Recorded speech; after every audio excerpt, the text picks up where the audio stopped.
మాధవి, పూజ సామానంతా వచ్చేసినట్టే కదా? వచ్చాయక్క. మళ్ళీ పంతులు గారు వచ్చాక అది లేదు ఇది లేదు అంటే పరిగెత్తాలి. కంగారు పడకక్క, ఇంటి నిండా జనాలే కదా, ఏదన్నా అవసరమైతే ఎవరో ఒకరు తీసుకొస్తారులే. అందుకని పూజ మొదలయ్యేంత వరకు ఇంటికి బజార్కి తిరుగుతూనే ఉంటారా ఏమిటి? ఇప్పుడే అన్నీ చూసుకోండి. ఇంతకీ పంతులు గారు వచ్చారా లేదా? పూజ టైంకి వచ్చేస్తానన్నారత్తయ్య. వాళ్ళు అలాగే అంటారు. పండగ పూట పంతుల్ని నమ్మడానికి వీల్లేదు. 1-2 చోట్ల ఒప్పుకుంటారు. వచ్చే వరకు మనమే ఫోన్లు చేస్తూ ఉండాలి. వచ్చేస్తారులే అత్తయ్య గారు, కంగారు పడకుండా మీరు ప్రశాంతంగా ఉండండి. మీ పనులు సరిగ్గా ఉంటే నేనెందుకు ప్రశాంతంగా ఉండను?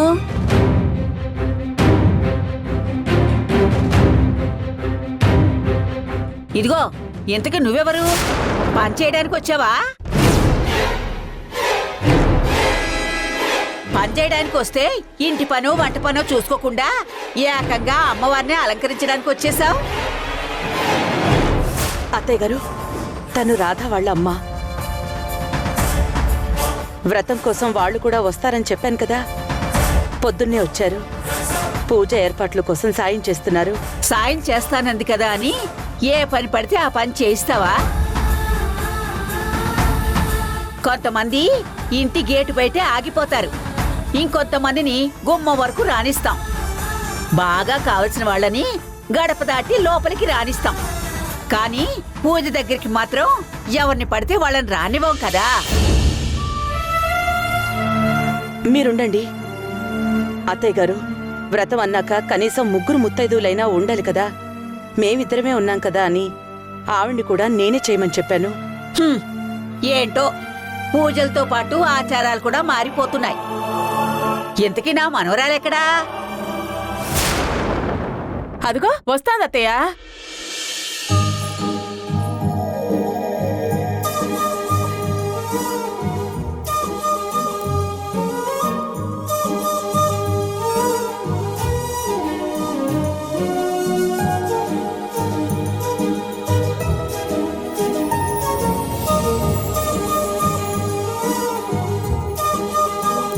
చూసావా నా మనవరాల్ని?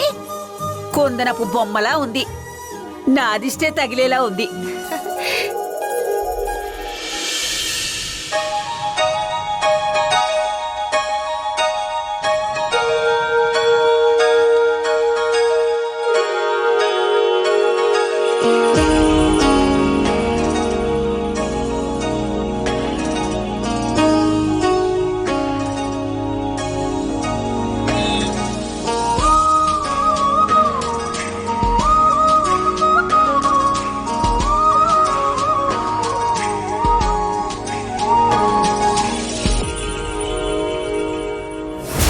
ఇదేంటి, నా మనవరాల కంటే ఇదే బాగా కనిపిస్తుంది.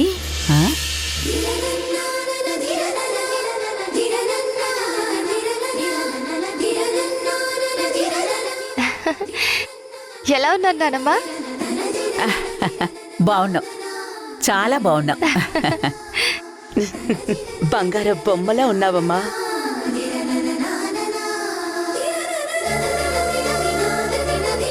ఇద్దరు కూతుళ్ళు నువ్వా నేనా అన్నట్టు ఒకరిని మించొకరున్నారు. ఏమంటారత్తయ్య?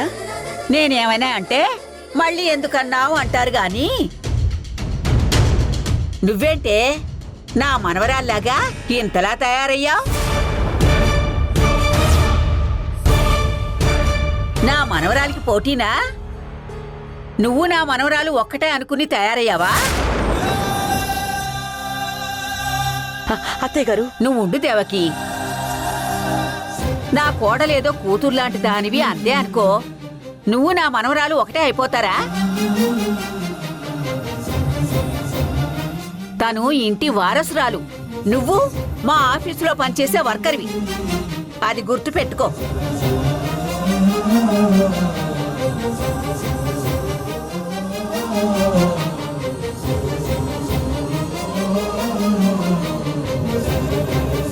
ఏంటత్తయ్య గారు ఇది? అందరూ సంతోషంగా వ్రతం చేసుకోవాల్సిన సమయంలో ఏదేదో మాట్లాడిస్తున్నారు. నువ్వు ఒకదానివి, నోరు మెదపనివ్వవు. ఇప్పుడు నేనేమన్నానని? ఉన్నమాట అన్నాను కదా. ఎవరెంతలో ఉండాలో ఎలా ఉండాలో గుర్తు పెట్టుకుని ప్రవర్తిస్తే మంచిది అంటున్నాను.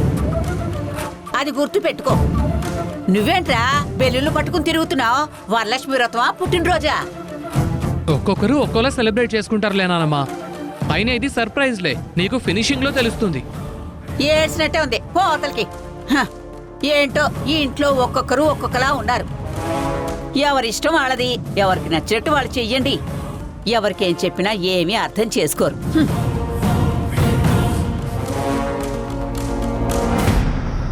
మా అత్తయ్య గారి మాటలకి బాధపడినట్టున్నారు. మీరేం పట్టించుకోకండి. ఆవిడంతే, ఏ చిన్న తేడా వచ్చినా మమ్మల్ని క్షమించరు. పర్వాలేదు మేడం, మీరంత ఎక్స్ప్లెనేషన్ ఇవ్వాల్సిన అవసరం లేదు. అమ్మకి అంతా చెప్పాను, ఏమీ అనుకోర్లేండి. పూజ ఏర్పాట్లు చేద్దాం. ఏమీ అనుకోకపోతే ఎలా? అనుకోవాలి రాత. ఇక్కడ మా కూతురు ఎంతో గొప్పగా ఉందని నీ పెంపుడు అమ్మా నాన్నలు ఊహించుకునొచ్చారు కదా. వెళ్ళేటప్పుడు ఎందుకు మా కూతురు ఇక్కడుందా అని ఏడ్చుకుని వెళ్ళేలా చేస్తా.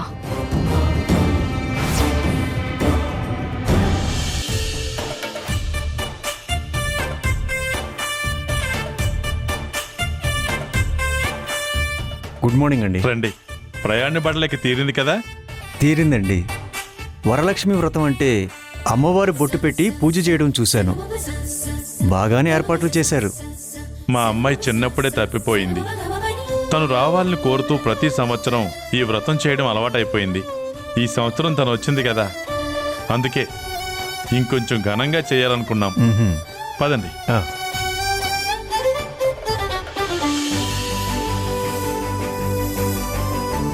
దేవకి, పూజ ఏర్పాట్లన్నీ అయిపోయాయా? అయిపోయాయండి. పంతులు గారు వస్తే పూజ మొదలు పెట్టడమే. మనోహర్ ఎక్కడా? పొద్దుటి నుంచి కనిపించట్లేదు. నేను అదే చూస్తున్నాను బావగారు. రాధా అమ్మా నాన్నలు వచ్చారు కదా, ఇంతవరకు పలకరించడానికి కూడా రాలేదు. మీరు చెప్పింది నిజమేనండి. వీళ్ళకి మర్యాదలు ఎక్కువ. ఇంటల్లుడు కూడా మనల్ని పలకరించాలని కోరుకుంటున్నారు. అమ్మా, మనోహర్ ఎక్కడమ్మా? మనోహర్ అదిగో వచ్చేసాడు.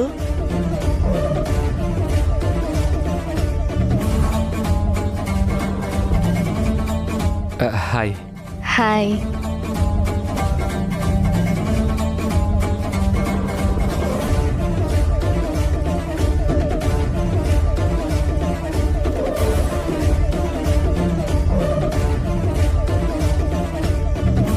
ఈ అబ్బాయి టాక్సీ డ్రైవర్ కదండి?